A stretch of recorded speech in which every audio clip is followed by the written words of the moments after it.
მოგესალმებით მეგობრებო, GGC Talks-ის 10 უკვე მეოთხე ეპიზოდში. დღეს გვყავს განსაკუთრებული სტუმარი გიორგი აბელაშვილი, რომელიც არის ქართული game development-ის გურუ. თუ game development-ში ხარ დარწმუნებული ვარ, რომ აბსოლუტურად ყველა იცნობთ მას. გამარჯობა გიორგი, მე აბელას დაუძახებ. გაგიმარჯოს. როგორ გიკითხოთ? მოვედი, როგორც იქნება, მოვედი. ნატრული სტუმარი. როგორ ბრძანდებით, როგორ მიდის თქვენი საქმე? კარგად, შენ როგორ ხარ? ველოდები game jams. აჰა, game jam-ი მაინტერესებს რა თამაშები იქნება. ხო, აი ჩვენ მაყურებელს ვეტყვი, ალბათ არ იცის, შეიძლება იცის, რომ ატარებთ game jams ორ ეტაპიანს.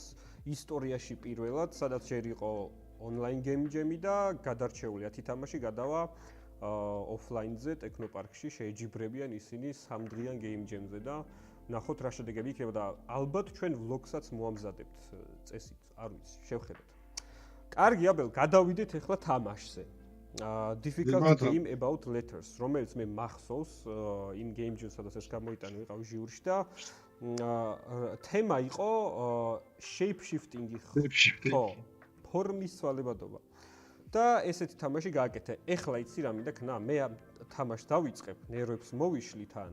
და შენ რომ მომიყვე ისტორია, ანუ თვითონ დაგეგმარება რა, ანუ იდეიდან ან ნულიდან როგორ დაიწყო ეს ყველაფერი და ისიც ვიცით რომ ეს თამაში მარტოს არ გაიკეთებია და შენი კოდ დეველოპმენტიც რო გვიხსენო ძალიან საყვარელი ადამიანი. დიახ, რა თქმა უნდა. Easy, რა თქმა უნდა. მოგესალმებით. ესე იგი ეს თამაში არის difficult game about letters. თამაში ასოების შესახებ. სადაც მოთამაშეს შეუძლია, აგერ ჩვენებს კიდეც ტუტორიალი რომ შეგვიძლია ნებისმიერ ასოთ გადაიქცეთ კლავიატურის ნებისმიერ ნიადაგზე დაჭერის შემთხვევაში, მაგრამ თლათ ნებისმიერზე არა, რადგან B არ შეგვიძლია, B რატო არ შეგვიძლია, ეს უკვე თამაშის ისტორია, რომელიც არის ასე ვთქვათ მოტაცებული, რადგან აქ პერსონაჟები ასოები არიან გასოცხლებული, სულიად ლაპარაკობენ. მოკლედ არის რაღაც ბოროტი იწვის ნიშანი, მეფე რომელიც ასებს ასოებს მათ ატყვევებს, რადგან ასოები ძალიან კარგად ცხოვრობენ, სახლებს აშენებენ, უბრალოდ ბედნიერები არიან, მაგრამ ის ამას ვერ იტანს, ამიტომ უნდა მოიტაცოს ასოები და ასოებიც გაერთიანდებიან, შეიძენონ ასე ვთქვათ shape shifting-ის ძალას, ამიდან თავის ბის გამოსახსნელად. ესე იგი, თამაში როგორც ვთქვი, game jam-ზე გავაკეთეთ 2000 წელი იყო, ახსოვს 24 პროცესები და ეს თამაში გავაკეთე ჩემს შვილთან ერთად, ელენესთან ერთად, რომელიც მაშინ იყო 9 წლის. ესე იგი, რადგან shape shifting-ი იყო, მოვიფიქრეთ, ყველაზე უნიკალური და შეიძლება ყოფილიყო ძალიან მალე, თავისებური ელენის დამხმარებოდა კარგად. ელენე არის მხატვარი და გადავწყვიტეთ, რომ მოდი პირდაპირ დავხატოთ ის რაღაცები, მთელი ლეველი თამაში და პირდაპირ შევიტანოთ, არ გვჭირდება. არც post-processing-ი, არც დამუშავება, არც არანაირი ანიმაცია და ასე შემდეგ. ესე იგი, ჩვენ ესეთ ასოები, სახლები, პლატფორმები, ელენე დახატა ფანქრით. ფოტოები გადავუყე იქ უნივერსიტეტის განათლებაზე განჯარასთან და ეს ფოტოები შემდეგ შევიტანე კომპიუტერში და უბრალოდ ამოვჭერი ეს ასოს ფორმები. და მინდოდა რომ აი უბრალოდ ესეთი იდეა მოგვივიდა, რომ კონდეს ბევრი შესაძლებლობა, რადგან ასოებს სხვადასხვა ფორმის, სხვადასხვა ფორმა აქვს, სხვადასხვა shape-ი აქვს, ამიტომ მოთამაშეს რომ მივცეთ საშუალება, რომ ნებისმიერ თავის ფავორიტი shape-ი აირჩიოს და იმით გავიდეს, ახლა მაგალითად X, აი ისეთი ფორმა რომ რომბერზე კარგად შეიძლება ეს შეუძლია, მაგრამ ჩამოეკიდოს I ზრება რაღაცებში როგორც J, როგორც Q, აქვს ესეთი მოკაუჭებული სხეული, უდი ასე ვთქვათ, აი ეს შეიძლება ესეთ წვეტიან რომბერზე გამოიყენოთ. და ანუ ამას რამდენ ხანში, ანუ 2 სრული დღე დაგჭირდა თუ დაგჭა კიდე დრო? ესე იგი, დაახლოებით, ხო. დღე და ცოტა დღეზე ოდნავ მეტი. მაგრამ ეხლა რასაც უყურებ ეს მექანიზმი, რომელიც არის დროის გადახვევა, ეს ძალიან გვიან მოგვივიდა. მომივიდა თავში აზრით, რომ დამემატებინა, რადგან თამაში არის ძალიან punishable, სჯის ძალიან. არც checkpoint-ები გქონდა, ანუ ჩამოვარდი, მოვკვდი თავიდან იწყებ. ანუ მართლა difficult იყო. შემდეგ გადავწყვეტე, რომ checkpoint-ებიც არ იყო რა. შემდეგ გადავწყვეტე, რომ მოდი ამ ყველაფერს მე საშუალებას მივცემ მოთამაშეს, რომ რამდენიმე ვერსია გქონდეს თამაშის, ახლა არსებობენ ადამიანები. ჩემს მაგალითად ჰარდის გარდა არაფერს არ აღიარებს, ჰარდი დახურა. ყველანაირი დროის გადახვევის გარეშე. ხურა ეგრევე კი, ჰარდი დახურა საათი და 49-ს. ან გვინდა იზიც არ თამაში. და იდეა არის ის, რომ უნდა შეეძლოს მოთამაშეს ამ თამაშის გაცნობა, ასევე სირთულის აღქმა, მაგრამ უნდა ეპატიოს რაღაცები. თუმცა ეს არის ყველაზე ცნობილი ბაგი, შენ ახლა ვეღარ არის. პლატფორმებში ხანდახან იჭედებიან ეს იუნიტის აი თუ ვერ გავაკეთე. ცნობილი ფიზიკის დამახასიათებელი შეიძლება ბაგი არის, პროტექტიგრემ შავს. და კიდევ ყველაზე მთავარი რაც მინდოდა, როგორც გითხრათ, შეზღუდული არ არის თამაში და შეუძლია ბევრი ასოაიჩოს. ხა მაგალითად ჩვენი საერთო მეგობარი გიორგი შელაკიანს ზეტით თამაშობს სალტოებს საკითხებს. ზეტის გარდა არაფერს არ ირჩევს რა. აი მიცადი ჩიაში. და ეს დროის გადახვევას რაც შეეხება როგორც ის Digital Dragons-ი შარშან. ხო, ყველაზე მთავარი ხა როგორ გავაგრძელოთ ეს თამაში, იმიტომ რომ Game Jam-ის პროლოგთან შედარებით ეს ძალიან განსხვავებულია თამამი და ასე თუ ბევრი რაღაც დავამატეთ და ამაში დამეხმარა ჩემი სტუდენტი გიგა ფუტკარაძე. ვიცნობ გიგას მოგიჭერეს Game Design. გიბატონო მოგითხრა, უიჭერეს Game Designer-ი, რომელმაც ძალიან მაგარი იდეები შემოთავაზა, მაგალითად აი ეს ეკლები არ გქონდა ეს ეკლები თავიდან. ასევე ქარი გვაქვს, ქარის მექანიზმი გვაქვს ცოტა შემდეგზე. ვფიქრობ, ახლა ქარია ისეთი გიბერავს ამ გეწინააღმდეგება ამ პეიჯით. გეცმარება თქვა ახტომაში და ეს ქარის მექანიზმი უნდა გამოიყო. თამაში ასევე დავამატებ boss fight-ი, რომელიც ძალიან მნიშვნელოვანია, ჯერ ძალიან შორს ხარ. boss fight-თან დაახლოებით ვერ მივალ ალბათ. 480 მეტრი შორს. აი კითხვა მაქვს ბატონ გიგასთან, რა საჭირო იყო ეს სპაიკები ძალიან მაინტერესებს. აი სპაიკებმა ძალიან გააცოცხლა თამაში. სპაიკები თავიდან არ ქონდა, მაგრამ Digital Dragons-ი ვახსენე, ესე იგი Digital Dragons-ი როდესაც წავიდით პოლონეთში, ქართველები ვიყავით მასიურად წარმოდგენილი. აი 5 გუნდი ვიყავით, ასე ვთქვათ. მე იქაც ყავდა. წაყვანილი და ძალიან მოიწონა და ცოტა ხანში ესე იგი ხო ჩავედით პირველ დღეს. შემდეგ Digital Dragons-ი ხვარი რომ შვიდი ფარსოების თამაშობ რა და მე ცოტა ხანში ვიყავი ელენის მამა იქ. გიორგი აბელაშვილი არამედ ელენის მამა, იმიტომ რომ ელენა ყველა გაიცნობდა ძალიან მოხიბლა თავის ნიჭიერებით. იდეის შექმნაში მოგეწმარა ელენე?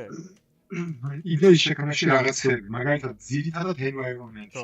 აი ყვავილებს ხო ხედავთ.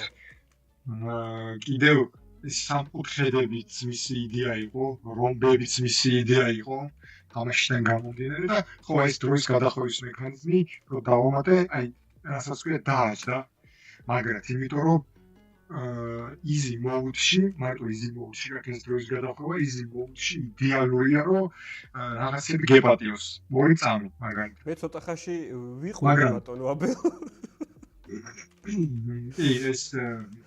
ეს თამაში ეორდინგ არის, უბრალოდ ცოტა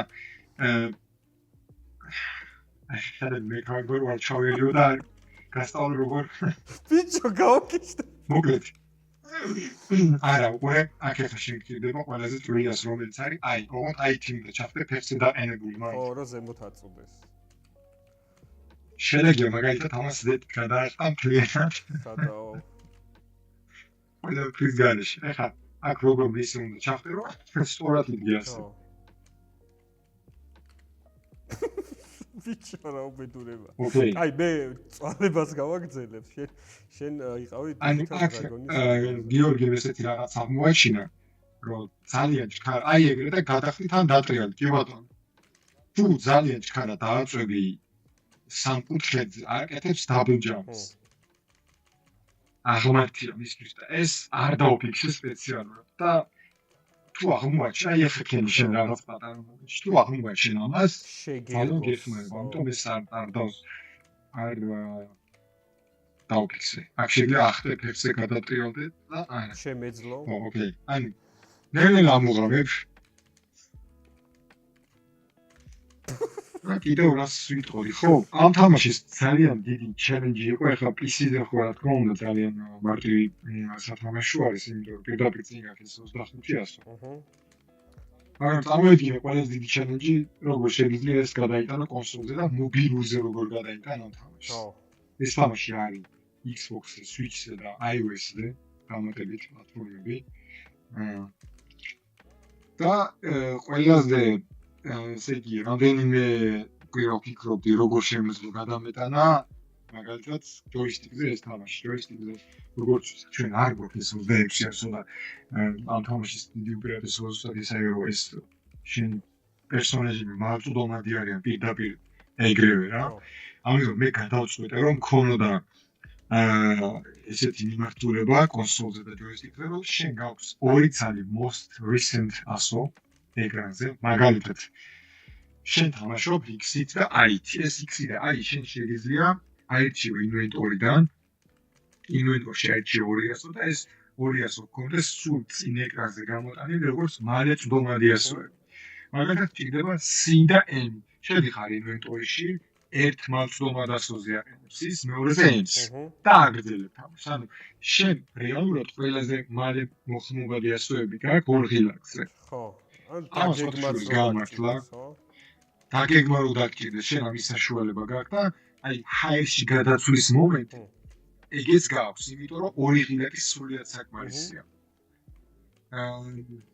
ესე იგი, თამაშის რევორდი არის ის, რომ უბრალოდ ლიდერბორდები არსებობს და ამ ლიდერბორდებში შენ ასე ვთქვათ, speedrun mode-ში ხარ და რამდენ ხანში დახურე ეს თამაში. მადლობა რომ checkpoint-ს დავამატეთ. კი, ცოტა შორის არის კიდე ერთი მოთხოვნა, რომ checkpoint-ების დამახსოვრება დავამატო. მაგალითად, აი ხა შენ გამორთვეს თამაში იწყებ თავიდან. მაგრამ წარმოიდგინე შენ ბოლო checkpoint-ზე სადაც იყავი გასული, ხო? ეგ მანდრო მაგედა რო დაიწყო. იწვალე და შენ აღარ გინდა ხა თავიდან რო გაიარო რა. სამგედილი ესეთი რაღაც. აი რა მოგიწევს ასოს შეცვლა. შენ შეიძლება ისეთი ასო რომელსაც აქვს კაუჩი კი ძალიან კარგად ჩდება ეგეთ რაღაცებში. ამ თამაშის ესე იგი iOS-ზე გადავწყვეტე რომ ყოფილიყო უფასო. პატარა საცდელი ვარიანტი მაგალითად რაღაცა ლეველის 20% და შემდეგ როცა ამ 20%-ზე მიყვა იქვე შეგვიძლია გახსნათ ლეველი კიდო და გააგრძელებ ეგრევე. ყველაზე საინტერესო გამოწვევა იყო ასევე Xbox-ის ვერსიაში, როდესაც Microsoft-ი ითხოვს ექსკლუზიურ რაიმე features სპეციალურად Xbox-ის მოთამაშეებისთვის. და მოლაპარაკება მქონდა Microsoft-თან და ერთად გავდიოდით, აი რა შეიძლებოდა ყოფილიყო Xbox-ის მოთამაშეებისთვის რაღაც განსაკუთრებული, რაც სხვაგან არ არის. და მოვიფიქრე ესეთი რაღაც, თუ დააკვირდები თავიდან, რა თქმა უნდა, წყალი არის. წყლის ზემოთი რა, ანუ რეალურად რაღაც სვის ქალაქი არის ეს. მე გადავწყვეტე ასეთი რაღაც, რომ დავიმეტებინა rain mode. დიახ. თამაშს დაიწყებ, იწყება წვიმა. და ეს წყალი მოდის ზემოთ, ნელა. time attack-ის ამბავი. და შენ უნდა გაასწრო. მე მაგ თამაშს არ ვთამაშობ. ნელა მოდის ძალიან. აი ხა წარმოიდგინე easy არის ჩვეულებრივი checkpoint-ები ყველაფერი, მაგრამ აქ ერთი პარადოქსი შეიძლება მოხდეს, რომელიც ასევე არ გავასწორი. შენ შეიძლება checkpoint-ზე მოგიწევს ხალხი და დაიხსო. რომ გაჩნდები ისე დავხვდებით. ზრუნო მოთამაშეების ნერვებზე, ანუ წყალში ჩნდები რა. და მიხვდები ეს სამდარო. წყალში ხარ ჩაჩენილი. Xbox-ზე ეგ არ გავასწორი. ვითამაშებ აშკარად, იმიტომ რომ ეგ არ გავასწორი სხვაფაშორის. ხო, კიდე ძალიან თავი პრობლემები ამ მქონდა, რაც მქონდა ამ თამაშში. ორი თავი პრობლემა. პირველი ის, რომ როგორია შენ ოპტიმიზირებული კოდი მუშაობს, მაგალითად Android-ის რაღაც 200 ლარიან ტელეფონზე 60 FPS-ი გაქვს. თუ აღმოჩნდება Xbox-ის 24 გიგაბაიტიან RAM-იან დევკიზე გაქვს 20 FPS-ი, იმიტომ რომ Xbox უბრალოდ ხოში აქვს და არ მუშაობს შენი კოდი, ეგეთი ხოში აქვს, მაგალითად კომპარატორი C#-ს, აი, როდესაც ნავერეფერენს ამოწმებ, ეგ არ მუშაობს Xbox-ზე. აჰა. იმიტომ რომ Microsoft-ი სპეციალურად გაიძულებს თუმე, რომ ეგეთი კოდი არ წერო, ეს ინსაიდერული ინფორმაციაა და ვიცი რა. აი რა საჭირო ახლა აქ სპაიკები. არა, შენ იჩქარე მინდა გითხრა ახლა. ძალიან იჩქარე. თორმან ძალიან მარტივად გადიხარ. კიდევ ეხლა თუ დააკვირდები გარშემო ეს არის ერთი დიდი გრძელი ლეველი, პატარა mini open world-ია და გარშემო ხო აი ეხლა ძალიან ბევრი პლატფორმაა, მაგრამ როგორც აღმოჩნდა Unity-ის სტატიური polygon collider-ები, რომელიც არის რომბი, სამკუთხედი და სხვადასხვა custom ობიექტები, თურმე ფიზიკაში მონაწილეობს. დანიშნავს ეს იმას, რომ Switch-ზე იყო ძალიან დაბალი FPS. იმიტომ რომ ფიზიკა მიუხედავად იმისა, რომ შენ ახლა სადღაც ზემოთ 200 მეტრში პლატფორმაზე აღშტები და ეს ფიზიკაში მონაწილეობს, თურმე მონაწილეობს. მაინც. ფიზიკის სიმულაციაში ჩართულია. ამან მე მიბიძგა იქამდე რომ დამეწერა ჩემი საკუთარი ფალინგი, ასე ვთქვათ, ფიზიკის შეზღუდვა. ეხლა მარტო ფიზიკა მუშაობს იქ, რაც ჩანს ეკრანზე. ხო. აი ესე მუშაობს. Xbox-ზე და Switch-ზე აი ესეთი ვერსია არის, რა. ისიც არ ჭირდება ახლა მაგის ოპტიმიზაცია, მაგრამ ისიც შემიძლია რომ გავაკეთო უბრალოდ არ არის მაგდონის ესეთი დაბალი დონის შეზღუდვის 50-90 მშვენივრად უკაჩავს. აი checkpoint-ზე რამე hotkey არ გაქვს რომ ქვემოთ არ ჩავხდები. checkpoint-ზე hotkey-ები არ მაქვს, იმიტომ რომ თუ კი აქ რამე hotkey არსებობს, მარტო არის ეგეთი მაგრამ არ არსებობს control-ი, არ არსებობს shift და ასე შემდეგ და კიდე ხო, ჩინურ ბაზარზე არის ეს თამაში, publisher-ის დაპუბლიშებული. ჩინურ რეგიონზე და ჩინურ რეგიონზე, ესე იგი, მარკეტერმა ისწავლა რომ პატარა TikTok-ების ჭრა მითხრა რომ გახვეწები რამე მიშველო, რომ აი ვიდეოების გაკეთება მინდა და ვერ გავდივარ. მას მიეცის კარგია. სპეციალური ვერსია მიეცი, რომელსაც აქვს flight mode. ხო, რა თქმა უნდა. ეს flight mode ძალიან მოსახერხებელია და Steam-ზე მქონდა. ურჩაგი პრობლემაში. არა. მე პროფესიონალი ვარ. ძალიან წალო მაგრამ და flight mode-ი შეგიძლია ახვიდე ბოლოს და ბოლოში boss fight-ია. ზოგადად boss fight-ში არ მინდოდა რაღაც დამატებითი მექანიზმის შემოღება, მაგრამ სროლები და რაღაცები boss fight-იც უნდა ყოფილიყო ესეთი. ამ flows მიდიხარ უნდა გადარჩე, მაგრამ ამ დროს რაღაცა გაწუხებს, ვიღაც გაწუხებს, რომელიც არის ებიჯო HSC რა. აქსი ჭრის უკვე, კბილი გჭირდება, ანუ მოხრილი კბილი გჭირდება ასუსი. დაიღალე ხურა წვალებით ხო? აი ხო რა და მინდა რომ აი მე ძალიან ადვილი ისინი შენ მე განცილული ხარ ალბათ რა მე კარი რომ მოდის და ეს ტრიალა ისინი რომ მოდის კიდე რა ქვია იმას საკანელები მოდის თელი იმის დამატებითი წინაღობები იგოთო პრობლემა გაქვს შეიძლება გიგას მიმართოს არა გიგასაც მეუბნეოდეს მექანიკა მომეცი აჰაძმო აი გაუცდი არიქა არა აუ კიდევ კაი რივაინდი არის თორე კი რივაინდის ებიუზი შეიძლება გააკეთო ადი აი ეს არის ებიუზი და სხვადასხვა კაი მექანიკა და არც ეს არ დაუფიქსე და თუ დაამუღამებ ხო არა ჯანდაბას იყოს ეგეც გამოიყენო აი კაი ნუ სხვებს როგორ just ხალხა ხო, ერთი ძალიან მაგარი პარადოქსი მქონდა, მაგალითად, დროის გადახვევა ხო გაქვს, რომ მოკვდები. ხო, თავიდან გაგრძელებინოთ, მაგ დროს თუ გადაახვედი დროს, გაცოცხალებ და ისე ვიქრა. რატო დაფიქსეთ ეგ? ანუ დროს ეგ იმედო დავფიქსე, რომ ძალიან unfair იყო უკვე რა. არაფერიც. აი შემომხედეთ. ძალიან fair იქნება. გაცოცხლების დროს, გეტყვი რატო დავფიქსე. გაცოცხლების დროს ისევ კონტაქტში შედიოდა, ისევ ვკალავდა და ჩაიხვევდა სიკვდილზე გაცოცხლება ერთმანეთში. ლუპზე რჩებოდა. ლუპზე რჩებოდა, კი. აჰა. მე გიგამი ყოს ფოტოშოპს. კარგი, ესე იგი. მაგიტო რო გაცოცხლები 2 წამი გაქვს კულდაუნი, რომ დრო ვერ გადაახვი. ვერ გადააკეთე. ოკეი. კარგი, ესე იგი ეს თამაში, როგორც ვითხარი, ჩინელ პაბლიშერამდე მიიტანე. ჩინელამდე, მაგრამ ვერაფერი ვერ ქნეს მინდა გითხრა, იმიტომ რომ ძალიან დიდი გამხმოვრება მოხდა ჩინურ ბილზე და რაღაცებზე. მაგრამ ვიშლისტების კონვერშენი არ ქონია რა. ეს არ არის ასე თქო გამართლებული თამაში როგორც ასეთი. მაგრამ როგორ გახვედი publisher-ამდე? თვითონ მომწერეს. True Color Games ესეთი ტიპები არიან.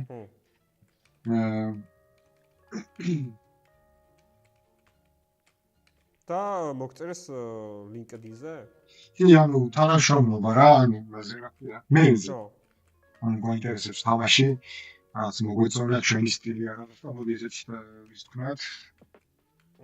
თანამშრომლობა რომ მაგალითად Steam-ის კონსოლის თუ რაც არის ყველაფრის ალვიუ რეგიონში Steam-ს აქვს რამდენიმე რეგიონი, მაგალითად ჩინეთი, ტაივანი, ჰონკონგი, კორეა, იაპონია. აი აქ აპაბლიშებ, ანუ აქ იპაბლიშებენ და აქ ასე თუ так შემოდიან წელში მარტო ამ რეგიონის, ამ რეგიონის შემოსავლიდან ასე ვთქვათ, მაგრამ ანუ რო ნახო ეხლა ჩინურ ბილბილზე და მაგალითად რაღაც პლატფორმებზე ხო, აი მაგათ YouTube-ზე არის 100,000 ნახულია გამის ვიდეოებს, მაგრამ უბრალოდ wishlist conversion-ი არ მაშინ 4,500 wishlist-ით გაუშვეს. და ეს 4,500 wishlist-ი ორ თვეში რაღაც, მაგრამ ანუ კონვერსია არ აქვს ამ wishlist-ებს რეალურად რა რაღაც სამწნაურად მოხდა ვინდა გითხრა. და იქ ჩინურ ბაზარზე პირველი გასვლა იყო შენი? კი, ეს იყო ჩემი პირველზე გასვლა. ანუ ეხა უკვე გეტყვი რა, ერთი წამი მიჩქარო. ციდატოვე ეგრე დაანები. გადახდი. აი სამნეიტებში.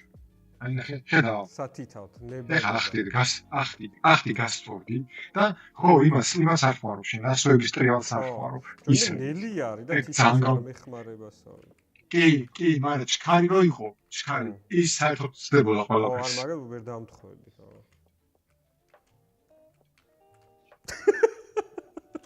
ხარ დაიკიდე. ვილაპარაკოთ ახლა. ეს იყო, ესე იგი, შენ როგორც ვიცი, game jam-ზე ხშირად იღებ მონაწილეობას და ყოველთვის არის შენი მოწოდება, რომ აუცილებლად ყველამ დადეთ თქვენი თამაში სადმე.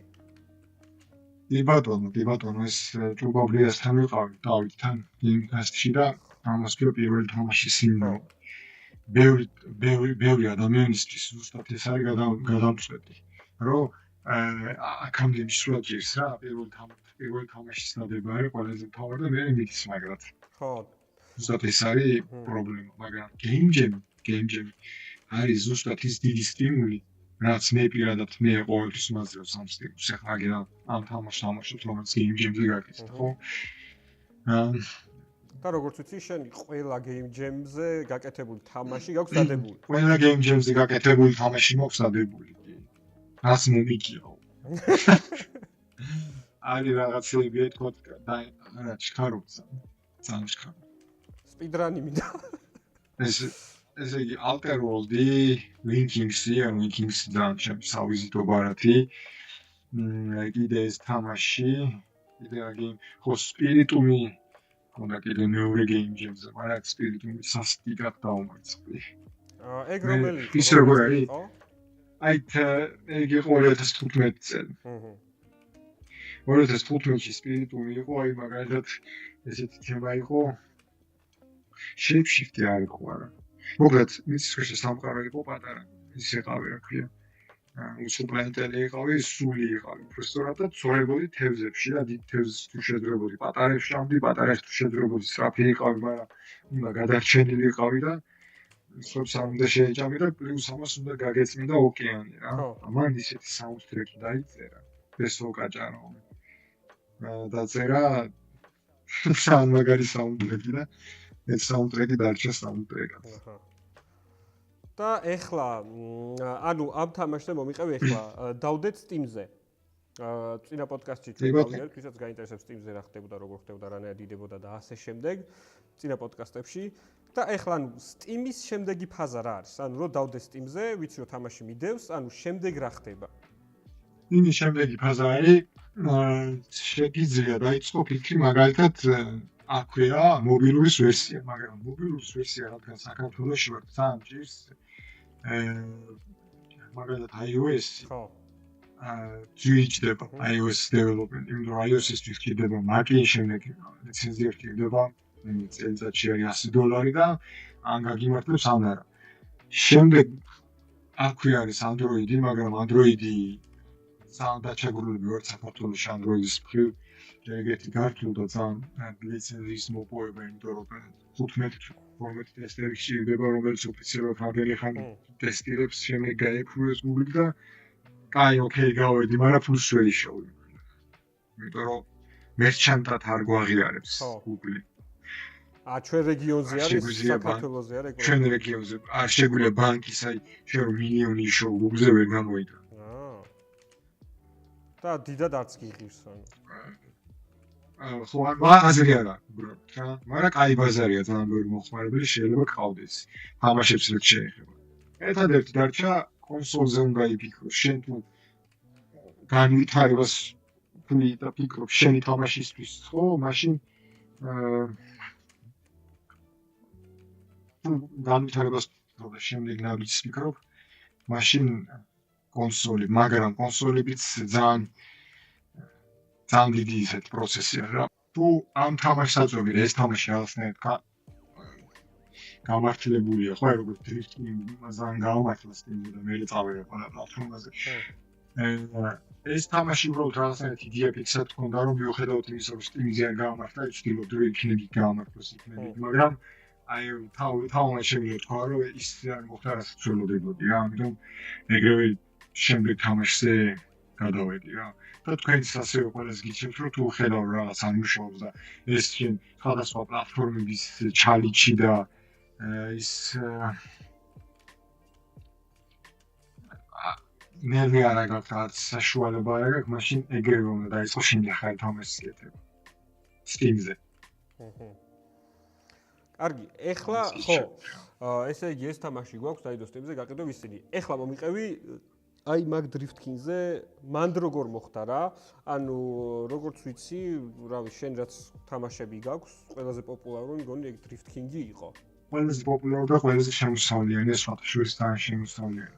Drift King-ი რო დავიწყე, 2019 წლის Digital Dragons-ზე, შემდეგ შევეშვი საერთოდ დავანებით. და დადგა პანდემია. პანდემიაზე გადმოვიდა თავიდან და დავიწყე რაღაცების პროტოტიპირება და რაღაცების ექსპერიმენტები შევყევი და გამოვიდა რა ვიცი, დიდი თამაში. 2 წელში გავუშვი. და სანამ გავუშვებდი, დემო რაღაცები რომ მქონდა, ყველაზე დიდმა იუთუბერმა, ძალიან დამოუკიდებელი რა. გუზიესტი ესეთი ტიპია, ყველაზე დიდი რეისინგ იუთუბერია. რეისინგ თამაშებს თამაშობს ვინმე ყველა მიცის რა. და რამდენიმე ვიდეო გადაიღო. ზოგ ვიდეო გადაიღო ჩემთან ერთად. მე და ის ვიყავით ერთად თამაშობდით რა. მანქანებს ის სტაიანგაზე ვაყენებდით ესე დრიფტავდით, აუდიოდით, ჩამოდიოდით და აი რა ვიცი, ვიშლისების ზღვა წამოიღო. მან ვიდეოებმა რა. და ეს იყო ძალიან დიდი ეს ხელჩასაჭიდი. კიდე ცოტა ხანი მოვიცადე და ასე მქონდა გასაკეთებელი early access-ში გავუშვი 2022-ში რა. შემდეგ აი ესე რამდენიმე წელი ნუ რაღაცებს ვაკეთებდი, ვამატებდი და ბოლოს ძალიან მაგარი თამაში გამოვიდა. და აი მაგ YouTube-ზე როგორ მიხედი? უბრალოდ თვითონ შეგეხმიანა? აი მივწერე. არა მე მივწერე. აგერ ჩემი თამაში თამაში. უშუალოდები აღმოჩნდა. კი, იმიტომ რომ racing community არის ძალიან ითხოვს racing თამაშები არ გამდის, მოკლედ რა. და ძალიან დაჩაგრული community-ია, იმიტომ რომ როგორც კი რაღაცას ნახავენ, აუ racing თამაში, აუ ვიღაცა drift თამაშს აკეთებს, აუ ეხას drifting გორზე ველოდება ეს ისე როგორ რამდენი ხანია. რა საკეთებ და კი საქმეები. მაგაზეც ვაკეთებ, მაგაზეც მოვყოდი, მაგრამ ეგ იყო სიგნალი იმის, რომ მე შემეძლო თავისუფლად გადავიყოს და Nintendo-ზე. ხო. აი Nintendo-ს დაკითხზე დიდი ჩალიჩი დამჭირდა, მაგრამ ძალიან ღირდა, იმიტომ რომ Nintendo-ზეც ძალიან მაგარი შემოსავლიანი იყო დრიფტინგი რა. აქედან რა შეიძლება ისწავლო ბატონო აბელ პატარა ახალგაზრდა. აქედან რა უნდა ისწავლო და პირველ რიგში ისე მე არ ნიმუშავი არასდროს ისე თამაშზე, რომელიც მეგონა რომ რაღაც შემოსავლიანია და აი ჰიპერკაჟუალების ბუგი რო იყო და ყველა რაღაც toilet game-ებს რო აკეთებდა ეს მობაილის რაღაცებს და მამ დროს მე Drift King-ზე ვათენებდი და ჯეროდა ჩემი ის რა ქვია მისწრაფების და ეს მისწრაფება არის ის, რომ შენ რო გევასება რაღაცა თამაში რაღაც ჟანრი, ხო? ის უნდა გააკეთო რა. ანუ მე ვამბობ რას, რომ თქვენ თუ რაღაც თამაშის გაკეთება გინდათ, ის გააკეთეთ და არა ის თუ რაც გქონიათ, რომ აი ეხლა ტრენდშია და ამით ფულს ვიშოვით. ფულს ვერ იშოვით, ეხლა ვიგეუბნებით. ხო, მაგაზე უფრო უნდა იზრუნოს დიდმა კომპანიამ, ან პაბლიშერმა, ხო, ან როგორ ტიპის თამაშს აიღებს და როცა პატარა დეველოპერი ხარ და ისედაც ენთუზიაზმზე მუშაობ რა, ანუ შენ თუ იმას არაკეთებ რაც გიყვარს, დიდი ხანი საწვავი არ გეყოფა, ხო, ალბათ. კი ბატონო, აი ახლა აგერ, აი 4 წელს მერე, ეხლა უშევ Drifting Xbox-ზე და ისე იმ Drifting-ს, რა ვიცი, 5 წლის თამაშს ვიყავ, Drifting Definitive Edition ეს. ეს დაანონსდა ახალი პროექტი. ხო, Drifting Definitive Edition ვიყავ, ეს იგივე Drifting-ია, მაგრამ ცოტა Definitive Edition-ი არის, თუ სადმე გაბნეული ხო ეს პლატფორმები და თუ სადმე ამე ისეთი რაღაც სხვაგან არის, ყველაფერი ერთად უნდა მოვიდეს. ხო. ერთ პლატფორმაში ერთ იმაში შევიდეს რა, მაგრამ რატომღაც Xbox-ი აჩანჩებს და რა ვიცი, Xbox-ზე არ გიშევ თამაშის გაშვებას, იმიტომ რომ ძალიან რთული პროცესი არის. რამდენადაც გამოშვება, ანუ დაიფრუება Xbox-მა უნდა გითხრათ კი თქვენ თამაშს. რომ ეს თამაში კაია Xbox-ისთვის. ეს თუ არ მოხდა, რა ვიცი. რამდენიმე დეველოპერისგან ვიცი, რომ ჩვენთან აი აწვალებენ დევკიტებზე Xbox-ის ხალხი. ეგ რა Xbox-ზე ყველაზე ადვილად Xbox-ზე მომივიდა დევკიტები, იმიტომ რომ გაჩუქნია, მაგრამ მაგამდე მისვლა თავარი. ხო. და დაარწმუნე Xbox-ი, რომ მაგარი თამაში გაქნა. და საწვალებელი რასაც კი არის PlayStation-ი ჩვენთვის ძალიან დიდი ოცნება არის, მიუღწეველი ასე ვთქვათ, იმიტომ რომ ფიზიკურად არ გაიარებს შენ როგორც ქვეყანას, რომელსაც შეიძლება დაიშიფოს ეს შენი ეს დევკიტი რა. ამისათვის საჭიროა შენ გქონდეს ამ უცხოეთში, ისეთ ქვეყანაში, სადაც ისინი ასაპორტებენ, ან აფილირებული წევრი უნდა იყოს. ოჩა. ბადლობთ. ამას ველოდებოდი. შენ ისტავლე თამაში. განვითარდი. აი ეს არის პროგრესში. ერთი შეხედვით მარტივი. რაღა დაგჭა, სადღაც რამდენი? 300 რაღაცა მეტრა რა. კიდევ 4-ის. მაგრამ მე უფრო მაგრად იზრდება. ხო. ანუ ესეთი თამაშები ძალიან მაგარი არის, იმიტომ რომ თითქოს არაფერი განსაკუთრებული, მაგრამ როგორ არა. თურმე. კარგი, ეხლა იცი რა მინდა? ჩვენო მაყურებელო, ვინც არ იცის, ბატონი აბელა არის DK Game-ში სენიორ პროგრამერი. Senior game developer. DK Games-ი საკმაოდ პოპულარული კომპანია, რომელიც მუშაობს ძალიან დიდ ფრენჩაიზებზე, იმასთანაც ჭუბასთანაც ისაუბრე და იცი რა მაინტერესებს? შენ ხო gameplay პროგრამისტი ხარ, დეველოპერი იყავი საქართველოში და მან როგორ გაჭერი? ან ძირითადად ახლა მე კითხვები რაც მესმის ხოლმე Game Jam-ის ბავშვებისგან ან როლ დეველოპერებისგან არის ის, რომ აი უცხოელებზე როგორ გავიდან უცხო კომპანიაში რა და თან მით უმეტეს ეხლა როცა აი პანდემიის მერე, რავი, გაჭირდა remote-ზე მუშაობის დაწყება და ასე შემდეგ რა. ან მაგ პირობებშიც კი აი როგორ შეიძლება გავიდნენ ეს ჩვენი დეველოპერები მაგაზე. კი ბატონო, ეს ყველაფერი ვიტყოდი, მაგათაც შევეჩენ რამდენიმე წელს ადრე გეკითხა. ეხლა ეს რამდენიმე წელს ადრე რა ხდება? მე ხო ვარ ეხლა ის ადამიანი, ვისთანაც გასაუბრებებს გადიან. და მე ვარ ის ადამიანი, ვისთანაც კანალს ჭრიან, ასე ვთქვათ რა. მე უნდა დამარცხო, ვაწირო შენ DK-ში აგიყვან. უკვე მაგ ადგილას ვარ. ხო. DK-ში ვამყანეს, მასე არ იყო თავიდან, სხვები არჩევდნენ პროგრამისტებს, ხო? მე დღეს რო წარმოვიდგინე, მე რატო ამიყვანეს? ზუსტად იგივე პრინციპით ვარჩევ მეც და ეხლა ეს რა არის? Game development-ის ამბავში არის ძალიან მარტივი ყველაფერი. შენ გაქვს თამაში, ან არ გაქვს თამაში. შენ გაქვს ორი თამაში, ან არ გაქვს თამაში. მე მქონდა სადღაც 20 თამაში. კარგია. ამით მივახციე Ubisoft-ი, CD Projekt Red-ი და კიდე კაი ვიღაცები რა. შენ რო გაქვს თამაში, ნიშნავს რომ ეს შენი თამაში CV-ში წერია ლინკად, გადახვალ, ნახავ, სკრინებს შეხედავ და იქ ორი სიტყვით იწერია ამ თამაში რა გააკეთე. ზუსტად ამას ვაკეთებ მეც ახლა როცა ვიღაცას ვარჩევ პროგრამისტად. რა იცის, როგორ იცის არა. ნო.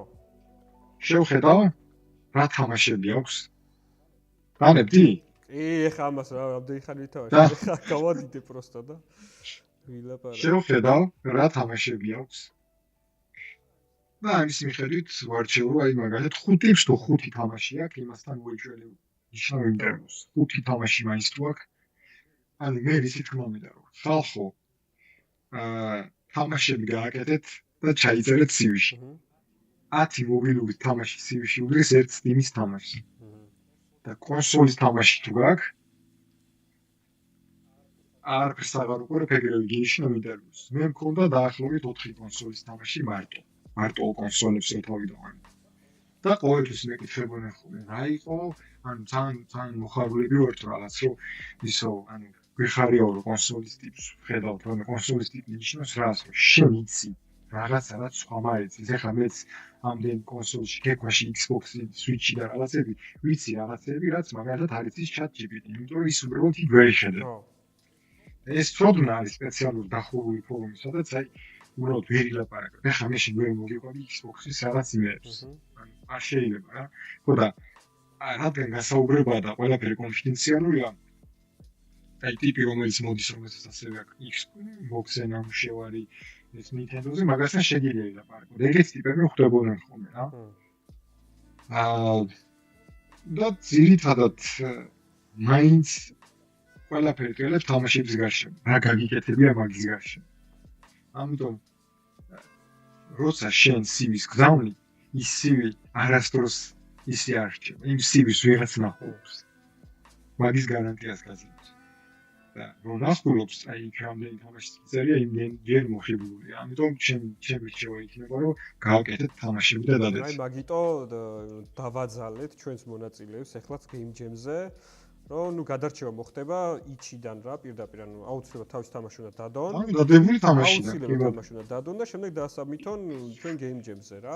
იმიტომ რომ წინა Game Jam-ზე ეზარებათ თუ რა არის, ანუ გაკეთებული აქვს თამაში, ჩემი აზრით პრობლემა არის იმაში, რომ აი ესეთი არ გამოუვიდათ, როგორიც თავიდან უნდათ, მაგრამ ხომ გამოვიდა იმპოსტორის სინდრომი, იმპოსტორის. კი. ეგ არის. ხომ გამოვიდა. რაღაცას გვეშვება, რაღაც ხო ხდება. ორი კაცი რაღაც ორ წელს გაგები მაინც აი პირობითად ვამბობ რა. ამიტომ Steam-თან ისეთი მაგარი Discovery არის და ისეთი მაგარია დასაწყებად, რომ თვითონ ძალიან მაგრად გიხმარება. ხო, ანუ Steam-საც აწყობს თვითონ, ანუ შენ თამაში თუ კარგი არის, თვითონ დაგიბუსტავს. visibility-ს მოგცემს, რომ უფრო მეტი გაიყიდოს, იმიტომ რომ კაცი იღებს, მარტივია.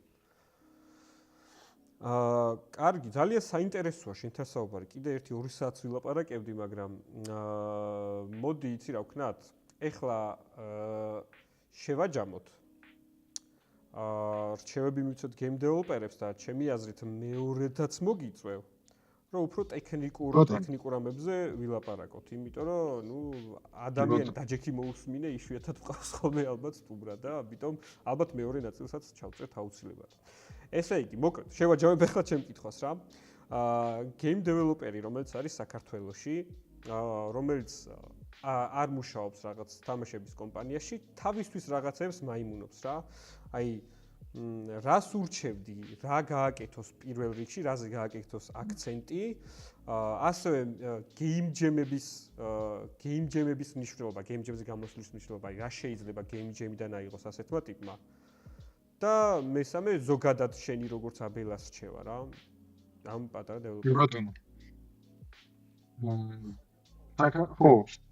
ეს საქართველოს კარგად ახსენე, იმიტომ რომ ძალიან ბევრი დამწყები ადამიანი ფიქრობს, რომ აი ხა თამაშს გააკეთებს და საქართველოს მოსახლეობას გააკვირვებს. ეგრევე იცოდნენ ფიქრობენ თამაშს ქართული ენა იქნება. Game development არ აქვს სამშობლო. Game development არ არის მარტო სადღაცია. საქართველოში მარტო რაღაც. პირველი ქართული სინდრომი. ყველა თამაში პირველი ქართული. დაანებეთ თავი ვიწრო აზროვნებას. დაანებეთ თავი ვიწრო აზროვნება არის, როცა ფიქრობ, რომ მარტო აი ქართულ ხალხს მოაწონეთ, ხო? რა ქართულ ხალხს. რატომ უნდა შეიზღუდო თავი, როცა გაქვს Steam-ი, როცა მთელი პლანეტა, ვისაც კომპიუტერი და ვისაც Steam-ი იცის, მათ პირველ შეგვიძლია მიესწრო, ანუ პირველი ნომერ პირველი. აიცეთ ფიქრი მასშტაბურად. თქვენი თამაში არის ყველასთვის. თქვენი თამაში უნდა თამაშობდეს ვიღაცა სან პაულოშიც და ვიღაცა იქით აგერება, ოსაკაში სადღაცას. და მათ შორის საქართველოში, რა თქმა უნდა. პირველი დაივიწყეთ development-ს არ აქვს რაღაც ჩარჩოები. თქვენი თამაში არის ყველასთვის, ყველაფრისთვის. მეორე ტიპი, რომელიც ასეთ მაიმუნებს, სინამდვილეში არ მაიმუნობს, ურჩევ რომ გაყვეს თავისი ოცნების თამაშს. ეს თქვენი ოცნების თამაში შეიძლება Battlefield 6-ი რომელიც აგერეხა. Wallpaper-ზე მიყენია. Battlefield 6 თუ ვერ გააკეთებთ, თქვენი ინსპირაცია იყოს Battlefield 6 და გააკეთეთ Battlefield 6-ის მეასები რაღაცა. აი რაღაცა aim trainer-ი, რომელშიც ზუსტად ისეთი იარაღის გადატენა, ისეთი სროლის ფიდბექია, რომელიც არის Battlefield-ში. მე ისეთ თქმა უნდა. ყოველთვის გააკეთეთ და მიყევით ისეთ თამაშებს, რაც თქვენში არის. აი basic თამაშები ძალიან მეყვარს. და მაგით უტრიალებ ამ დრიფტაობას და რაღაცას მიუხედავად იმისა, რომ მე მარჩის მოწმობაც არ მაქვს. კანალზე არ ზურდა. ვეუაჯერ ხავს. როგორ გააკეთე დრიფტი, იგივე შენ არ ზიხარ. შეიძლება ეს იმიტომ რომ ჩემში არის. ან ვაკეთებ იმას, რაც გინდა. რაც გისწორდება. ჰორორი გიყვარს, ჰორორები გიყვარს, Resident Evil გიყვარს, გააკეთე ჰორორ თამაშები. გამოიყენეთ AI. აუცილებლად გამოიყენეთ AI, იმიტომ რომ მე რო Drift King-ის დროს AI ქონოდა 2019-20-ში, ძალიან მაგრად იმუშავე. ძალიან ბევრი რაღაცა დავწერე ნულიდან. პლაგინებიც არ გამომიყენებია, იმიტომ რომ მინდოდა რომ ჩემი მქონდა. მაგაზე სხვათა შორის ძალიან ორაზროვანი და ორად იყოფა ხოლმე ყოველთვის აზრებს. AI-ის გამოყენება. პროგრამისტებს ვეხები, პროგრამისტებს. ხო და პროგრამისტებს კოდია და როცა შეიძლება თული იყოს ეს AI უბრალოდ და ის შავი საქმე. თულად გამოიყენეთ. თულად შავ საქმეში გამოიყენეთ. მოგიჭრით ძალიან დიდი დეველოპმენტის დროს და უაზრობაზე და იფიქრეთ პროდუქტზე. იფიქრეთ პროდუქტზე აუცილებლად და აუცილებლად რა ვიცი. როგორი გამოუშვით თამაში. აუცილებლად, ხო, პორტფოლიო, game პროგრამისტი. რამდენ თამაშს ამოუშვებთ, იმდენ თამაში ჩაგეწერებათ CV-ში და იმდენ ჯერ ძლიერი. და არ არის აუცილებელი GTA 6 CV-ში. GTA 6-მდე მიხვალთ. როგორც ერთი ადამიანი მივიდა. არ მივიდა. ისიც ალბათ ჩამოა ილაპარაკებს. ალბათ. ხო. და აი იმას მოყოლეთ მერე. როგორი მოკალეგზაა, მაგრამ უბრალოდ დიდი შრომის ის არის რა, ეს მოკალეგზა ძალიან ძვირიჭდება მენტალურად ძირითადად. ვინც არ იცით მეგობრებო ვიზია საუბარი, აბელაც მომუშავებს Rockstar-ში. იცი. შეიძლება ისეთი ის ვყავდი. ვიღაცა ყველა მიცი უკვე. ის პირველი ქართველი, რომელიც Rockstar-ში მუშაობს. გვეყოლება ისიც სტუმრად და GTA 6 ვითამაშებ და ის ილაპარაკებს როგორ გააკეთა. საინტერესო ფორმატი იქნება. სხვათა შორის არა კაი. სპოილერი გიდოდა, გამოაგდებეს ასახურიდან. არა. კიდე ბოლო კითხვასაც გეტყვი ახლა. უცებ. ბოლო კითხვა რა იყო შემოსული? ბოლო კითხვა იყო რჩევა. Game Jam-ზე უნდა თქვა, ხო. მოკლედ ხო, Game Jam-ზე რომ გავდივარ, 10 წლის სიტყვა მემატება. ეხლა ვარ 353 წლის მე რა. ამათ 10 წლით მომატებული. და რატო? ბევრი შენაირი ტიპია. ასე გულანთებული, ვისაც მაგარი თამაშების კეთება უნდა, ან მარტოა ვერ აკეთებს თქვა, ხალხი სჭირდება და შენ შეიძლება იყოს შენი მომავალი გუნდის წევრი.